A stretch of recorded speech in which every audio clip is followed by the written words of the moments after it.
তো যাই হোক, আমাদের মাঝে শাহাদুল আছে। শাহাদুলের কাছেও সংগ্রহের কিছু ঘটনা আছে এবং আমার কাছে আরও কিছু মেইল রয়েছে। আমি সেই মেইলটাতে চলে যাব। আচ্ছা, সরি, মেইলটাতে না, আমি হচ্ছে শাহাদুলের কাছে চলে যাব। শাহাদুল, কেমন আছো? ভাইয়া জি ভালো আছি, তুমি কেমন আছো? আছি অনেক ভালো। ঠিক আছে, সরাসরি ঘটনাতে যাই। ঘটনাটি আমার পাশের ইউনিয়ন, ঘাগাঁও ইউনিয়নের কেন্দ্রিক একটি ঘটনাটি ওখানকার এক ফ্রেন্ডের কাছ থেকে শোনা আর কি। তা আমরা সবসময় একসাথে শহরে যখন ও ঢুকতো তখন ও আমাকে ফোন দিত যে বন্ধু চলে আসো, আমরা একসাথে একটু আড্ডা দিয়ে বাদাম বা চা খেয়ে বের হয়ে যাবো ঘুরে ফিরে। তা ঠিক আছে, আমরা ওর কথা শুনে যখন আমি ওকে বলি যে তুই যখন পুরাতন বাজার এখানে আসবি, তোরা তো নামবি পুরাতন বাজার এখানে বা পুরাতন ব্রিজের নামবি, তো ওখানে এসে আমাকে ফোন দিবি, আমি পার হয়ে আসবো এ পাশ দিয়ে। তা আমাদের এ পাশ দিয়ে আবার শ্মশানঘাটের নদীর পাশ দিয়ে একটা ব্রিজ হচ্ছে ভাইয়া, ও বেগ দিয়ে চলাচল করা যায় আর কি, সহজ হয়, 5 মিনিট লাগে, হেঁটে গেলেও 5 মিনিট লাগে। তা ওর সাথে কথাবার্তা বলতে বলতে ও কিন্তু জানে যে আমি রেডিওতে কাজ করি। তা ও আমাকে বলে যে তুই তো ভূতবেলা অনুষ্ঠানের সাথে আছিস। আমি বললাম হ্যাঁ। তা আমি বললাম তোর কাছে কোনো ঘটনা জানা আছে বা তোর সাথে ঘটে গেছে এরকম কোনো ঘটনা আছে কিনা বা শুনছিস কারো কাছ থেকে? তো ও বললো যে হ্যাঁ, আমার ফুপির কাছে একটি ঘটনা শুনেছিলাম, সেই ঘটনাটি ওর ফুপির সঙ্গেই ঘটেছিল এবং দুঃখের বিষয়ে ওর ফুপি ওই ঘটনার শেষ মুহূর্তে যে ওই ঘটনার সম্মুখে মারা গিয়েছে। আচ্ছা, ঘটনাটি মানুষ আমরা সাধারণত জিন বা পরি বা ভূত ধরলে ঘটনার শুরুতেই টের পাইলে কিন্তু তখন আমরা ঝাড়ফুঁক বা কবিরাজ ডেকে এনে বা পাতা এনে ভরণ দেওয়া বা হুজুরদেরকে নিয়ে পানি পড়া দেওয়ার একটা ব্যবস্থা করি সুস্থতা হওয়ার জন্য। কিন্তু সে মারা যাওয়ার পর, সেই ব্যক্তিটা মারা যাওয়ার পর তারপর ভরণ দেওয়া হয়েছে ঘটনাটি ঘটার শেষের পর। তখন তারা বুঝতে পারেনি যে তার ফুবুর সাথে, আমার ওই বন্ধুর ফুবুর সাথে একটি জিনের বসবাস ছিল এবং তার শরীরটাকে ধীরে ধীরে খেয়ে খেয়ে একদম শূন্য করে ফেলেছে, রক্ত শূন্যতা শেষ করে ফেলেছে একদম। গত এপিসোডে একটি ঘটনা ছিল যে একটা অফিসের লোকের শরীর পুরো কঙ্কাল হয়ে গেছে, সেই কঙ্কালের মতন অবস্থা হয়ে গেছে সেই ফুপুর। যাই হোক, ঘটনাটি একদম অনেক বছর আগে ঘটনা। সেই ঘটনাটি যখন তার ফুপুর বয়স 23 থেকে 24 বছর, আমাদের বয়সী তখন। তা তখন থেকে তার সাথে তাদের পুরাতন বাড়িতে একটি গাছ ছিল, আমের গাছ। সেই আমের গাছে ওখানে একটি জিনের বসবাস ছিল, সেই বসবাস করত। তা কোনো ক্রমে বাড়ি ভাঙার কারণে অন্য সাইডে বাড়ি করার জন্য গাছটি কেটে ফেলা হয়। তো ওই সময় জিনটি আঘাত পেয়ে যায় এবং ওই সময় কোথাও খুঁজে না পেয়ে ওই সময় ফুপি ওখানে ওই পাশ দিয়ে যাচ্ছিল। তো ওই সময় জিনটি ওখানে ভরণ করছে, ওনাকে ভরণ করার পর তা প্রথমত ওনাকে কোনো ক্ষতি বা কোনো সমস্যার সৃষ্টি হয়নি, যে উনি ভালো মতো স্বাভাবিকভাবে আমাদের মতন সুস্থ স্বাভাবিকভাবে চলাচল করছে, কোনো সমস্যা হচ্ছে না। তা বছর 1.5 বা 2 যাওয়ার পর ওনার শরীরটা একদম শুকিয়ে যাচ্ছে। আচ্ছা আচ্ছা, মানে প্রতিনিয়ত ওনার শরীর খারাপ হচ্ছে। তা সবাই বুঝতে পারতেছে না যে কেন এই সমস্যাগুলো হচ্ছে।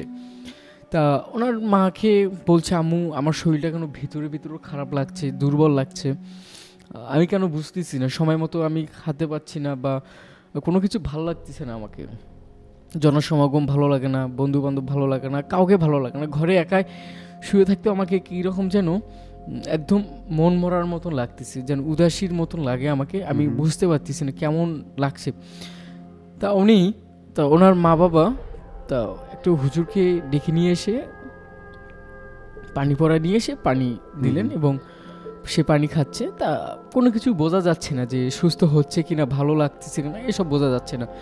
পরে ডক্টর দেখাচ্ছে, ডাক্তার ওষুধ দিচ্ছে, ট্রিটমেন্ট করছে, সব কিছু পরীক্ষা নিরীক্ষা করছেন, কোনো কিছু ধরা পড়ছে না। আবার শুধু দেখা যাচ্ছে যে শরীরের কিছু অংশ রক্ত শূন্যতা এরকম কিছু প্রবলেম দেখা দিচ্ছে। তা ডক্টর আবার বললেন যে শরীরের ভিতর কোনো সমস্যা তেমন কোনো দেখা যাচ্ছে না, বাট একটু রক্ত শূন্যতা দেখা দিচ্ছে। আপনারা যদি 2-1 ব্যাগ রক্ত দিতে পারেন তাহলে ভালো হবে আর কি।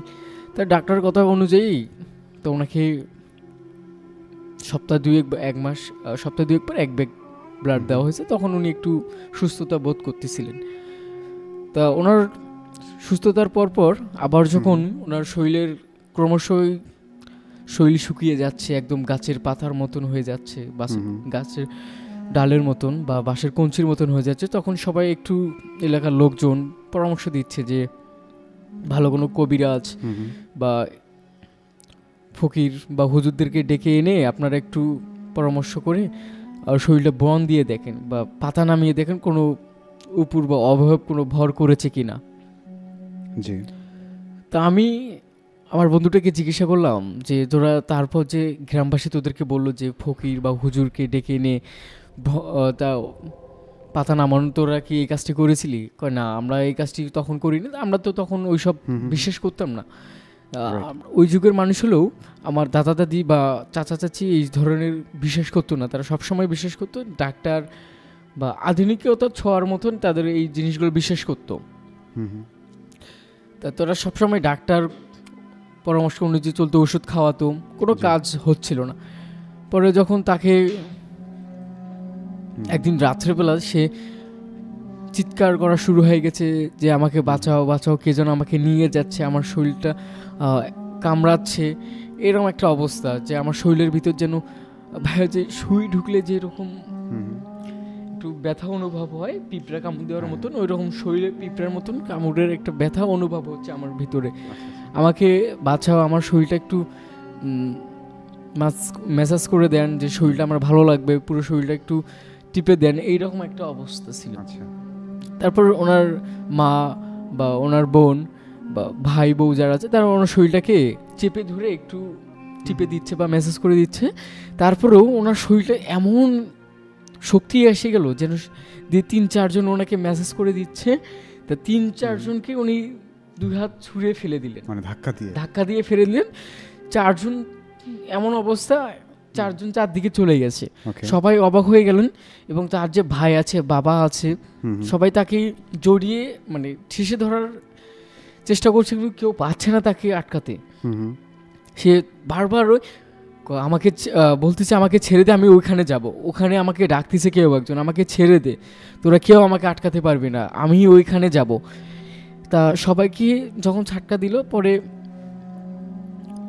ওনার ভাইরা যখন আটকাতে পারতেছিল না, তখন উনি আবার যে আমের গাছটা ছিল ভাই, ওই আমের গাছটা যখন কেটে ফেলা হয়েছে, আমের গাছ কাটলেও তো ভাই শুধু শিপাটা থাকে, শিকড়টা থাকে, সেই শিকড়ের ওখানে যে উনি বসে সবকিছু মানে মাটিগুলো 2 হাত দিয়ে হাসড়াহাসড়ি করতেছে, এলোমেলো করতেছে এবং নখগুলো দিয়ে বিচ্ছিরিভাবে বিশাল একটা গর্ত খুঁড়েছি। ওখানে ওই গর্তটাকে খুঁড়ে উনি পা দুটো দিয়ে বিভিন্ন বিচ্ছিরিভাবে কথাবার্তা বলতেছিল ওনাকে, সবাইকে।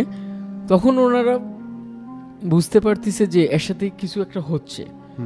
তারপরেও এলাকার লোকজন যখন আসছিল যে দেখেন আপনারা তো আমাদের কথা বিশ্বাস করতেছেন না, এই সময় ভালো থাকতে কম থাকতে আপনারা একটু যদি হুজুর বা কোনো কবিরাজকে ডেকে নিয়ে এসে একটু পাতা নামান, তাহলে আপনাদের মেয়েটা হয়তো বেঁচে যেতে পারে। যদি আপনারা এই অবহেলাটা করেন তাহলে আপনাদের সন্তানকে বা এই মেয়েকে হারাতে হবে। তারপরে ওনারা একজন হুজুরকে ডেকে নিয়ে, ওনাদের পার্শ্ববর্তী মসজিদের হুজুরকে ডেকে নিয়ে এসে পানি পড়া বা ওনার শরীরকে বন করে দিল। বন করে দেওয়ার পর কিছুক্ষণ ঠিক ছিল, ভালো ছিল, ভালো মতো স্বাভাবিকভাবে হচ্ছিল।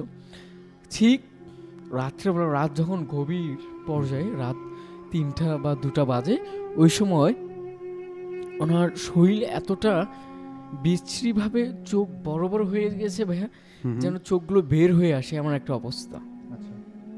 বের হয়ে আসে, সে সবাই ওনাকে দেখে অবাক হয়ে যাচ্ছে, যে ওনাকে বলতেছে তোর কি হয়েছে, তুই আমাদেরকে খুলে বল। ও খালি ওই ফুপুসুতে হাত দিয়ে এরকম করতেছে যেন ওনার সামনে কেউ গেলে তাকে উনি জানতো শেষ করে দিবে ওখানে, এরকম একটা অবস্থা। এমন সময় আমি ওর ফ্রেন্ডটাকে জিজ্ঞাসা করলাম যে তোর ফুপুর যে চোখ বড় বড় হয়ে গেছিলো, চোখ দিয়ে কি ব্লাড? অনেক সময় ভাই যারা অবক্ষয়ে মৃত্যু হয়, তাদের কিন্তু চোখ দিয়ে ব্লাড বা মুখ দিয়ে রক্ত বের হয়। এই ঘটনা তুমি শুনেছো বা অনেকবার ইমেলেও পড়েছে ঘটনাগুলো। ও বললো যে না, ওইরকম কোনো সমস্যা হয়নি, বাট সব থেকে যে আশ্চর্য যে বিষয়টা ভাইয়া, সে চৌকি মানে খাট থেকে প্রায় 2 থেকে 3 ফিট উপরে উঠে গেছে, আচ্ছা, হাওয়ার উপরে।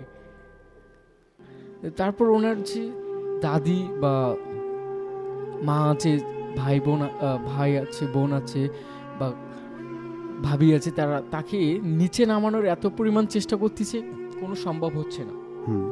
প্রায় নাকি 2-3 ঘন্টা উনি ওইভাবেই ছিল এবং চিৎকার করছিল। এবং আরেকটি ভাই সবথেকে মানে আরেকটি ঘটনা যে কথাটা, সেটি চতুর্পাশে যে সাইক্লোন হলে যে চতুর্পাশে ঘুরে একটা, সেই রকম ওই বিছানার উপরে উনি ঘুরতেছিল, এরকম একটা অবস্থা ছিল। সেই অবস্থায় ছিল। পরে যখন ফজরের আজান দিচ্ছিল, সেই আজানের সময় উনি ধূপ করে বিছানায় পড়ে গেলেন। পড়ে যাওয়ার পর যখন উনি শান্তশিষ্ট হয়ে গেলেন, শান্তশিষ্ট হওয়ার পর ওরা ওনাকে বলা হচ্ছে, তোর কি হয়েছিল মা, তুই এরকম কেন করছিলি? উনি বলতেছে, না আমার তো কিছু হয়নি। কি হয়েছে আমার? আপনারা কিছু দেখেছেন? আমার কিছু হয়েছে না, আমার তো কিছু হয়নি, স্বাভাবিক। ওই মেয়ের কথা মুখে এই কথা শুনে সবাই অবাক হয়ে যে এই কিছুক্ষণ আগে এত কিছু তাণ্ডব, এত কিছু হয়ে গেল, সে মেয়ে বলতেছে আমার তো কিছু হয়নি মা। আচ্ছা, তোমরা কি কোনো কিছু ঘটনা দেখেছো বা ভৌতিক কোনো ঘটনা ঘটেছে কারোর সাথে, বা কাউকে ভূত ধরেছে এরকম, বা কাউকে জিন বা পরি ধরেছে? তার মুখে ঘটনা ঘটে শুনতেছে সবাই, মানে সে কিছুই জানে না, সে কিছু জানে, এরকম একটা অবস্থা।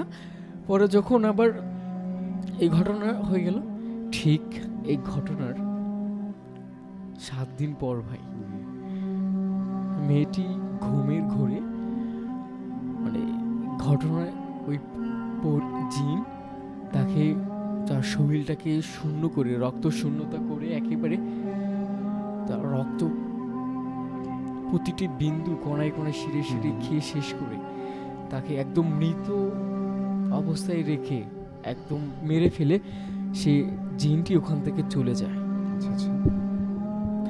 এবং সে রাত্রে পরের দিন সকালে তাকে ডাকাডাকি করে কোনো সারা শব্দ, কোনো কিছু পাওয়া যাচ্ছিল না। এবং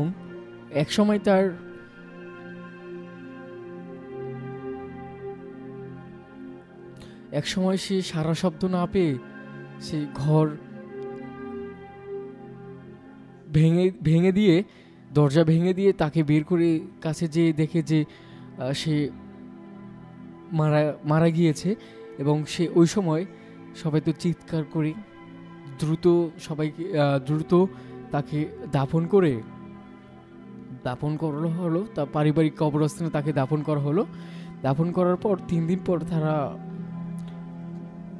তার মা বাবা, যে এলাকাবাসী তো অনেক বলেছিল যে কবিরাজ নিয়ে এসে ভরণ দেওয়ার বা পাতা নামানো, ঠিক 3 দিন পর দাফন করার পর 3 দিন পর নিয়ে এসে ভরণ দিয়ে দেখে যে তাকে জিন ধরেছিল। এবং জিনটি ধরার কারণ হচ্ছে আমের গাছটি যে কাটা হয়েছে, সেই আমের গাছটির ক্ষতি করার, বসবাসের স্থানটি ক্ষতি করার কারণে তার মেয়ের ভিতরে যে তাকে বশ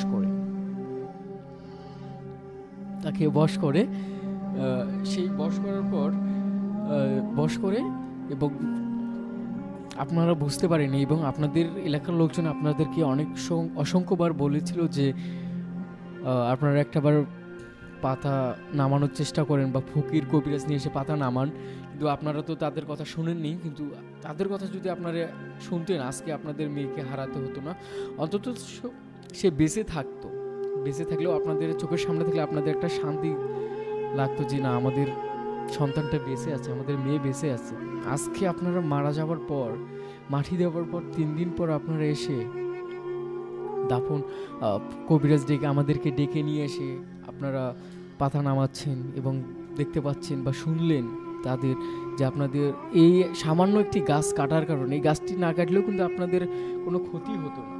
বা ঘর ওঠানোর কোনো সমস্যা হতো না। তো এই সমস্যাটি, গাছটি কাটার কারণে আজকে আপনাদের এই সমস্যাটা সৃষ্টি হয়েছে এবং আপনাদের মেয়েকে আপনারা আজকে হারিয়ে ফেলেছেন। এই হারিয়ে ফেলার পর আপনাদের যে বেদনা, জিনটি হয়তো এখান থেকে চলে গেছে, কিন্তু জিনের যে ক্ষতিটা করেছেন, কিন্তু একের পর এক আপনাদের যে বংশে যারা আসবে বা আছেন তাদেরকে হয়তো শেষ করবে। এটা তাদের একটা যে তারা যে বংশে যাবে বা পরিবারে যাবে, সে পরিবারের সবাইকে ধ্বংস করার একটা তাদের কথা থাকে আর কি, প্রতিজ্ঞা থাকে, এরকম একটা কথা সে বলেছিল। এবং পর্যায়ে কবিরাজকে জিজ্ঞাসা করা হলো এর কাছ থেকে বাঁচার যে উপায় সেটি একটুখানি যদি আপনারা বলে দেন তাহলে আমাদের জন্য ভালো হয়। কবিরাজ বলল যে আপনাদের বাসা পুরো বাড়ি চতুর্পাশে পুরাতন বাড়ি বা নতুন বাড়ি যেটা আছে সেটাও বন্ধ করতে হবে, এবং বিশেষ করে যে আমের গাছের যে শিকড়টা ওটা বিশেষ করে ওটাতে দাগ দিয়ে ওটাতে গন্ডি গেড়ে দিতে হবে, এবং 1 মাস ওখানে ওই গন্ডিটা কেউ যেন না তোলে এবং ওই গাছের শিকড়ের ভিতরে বা কেউ যেন না যায় ওখানে, এইরকম বলেছিল। যে কবিরাজের মুখে এসব কথাবার্তা শুনে সবাই ঠিক আছে বলল যে আপনি বন করার চেষ্টা করেন, বন করে দেন, আমরা বন করার জন্য কি কি প্রয়োজন আছে সেটি আমরা জোগাড় করে দিচ্ছি, এবং আপনি কবে বন করে দিবেন সেটি বলেন।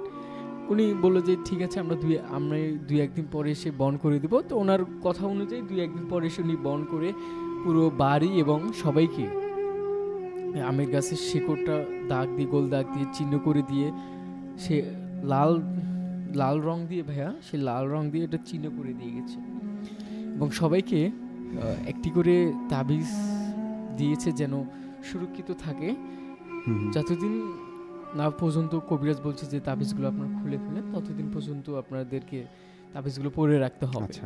তো 1 মাস পর এই কবিরাজ এসে আমের গাছের যে শিকড়টা আছে সেই শিকড়ের দাগটা মুছে দিলেন, বললেন যে আপনাদের আর কোনো ভয় নেই, আপনারা সবাই বিপদ মুক্ত, আশঙ্কা মুক্ত। তো সবাইকে কবিরাজ বললেন যে ঠিক আছে, আপনারা আপনাদের যে তাবিজ দেওয়া হয়েছিল সেই তাবিজগুলো আপনারা খুলে ফেলবেন, আর কোনো সমস্যা হবে না। কবিরাজের কথা শুনে সবাই একটা স্বস্তির নিঃশ্বাস ফেললো। স্বস্তির নিঃশ্বাস ফেলার পরও তাদের মনে কোনো সুখ নেই বা শান্তি নেই, হাসি নেই, কারণ তারা তো তাদের পরিবারের একজন সদস্যকে হারিয়ে ফেলেছে। এইরকম তা আমরাও যদি আমাদের এই ঘটনার পরিবারের একজন সদস্যকে হারাই, আমাদেরকেও খারাপ লাগবে। তো এই ভেবে যে একটি পরিবারের এইরকম ঘটনা যেন কারোর সাথে না ঘটে, এটাই আমার চাওয়া। এটাই ছিল ভাইয়া ঘটনাটি আর কি। জি, okay, thank you so much Shahadul, তোমাকে অনেক অনেক ধন্যবাদ এই চমৎকার ঘটনাটি আমাদেরকে শোনানোর জন্য, এবং বেশ ভয়াবহ রকমের কিছু অভিজ্ঞতার কথা শেয়ার করেছেন, এবং তার সুস্থতা কামনা করছি পুরোপুরি। তো এখন এই মুহূর্তে আমি আসলে আর কথা বাড়াবো না,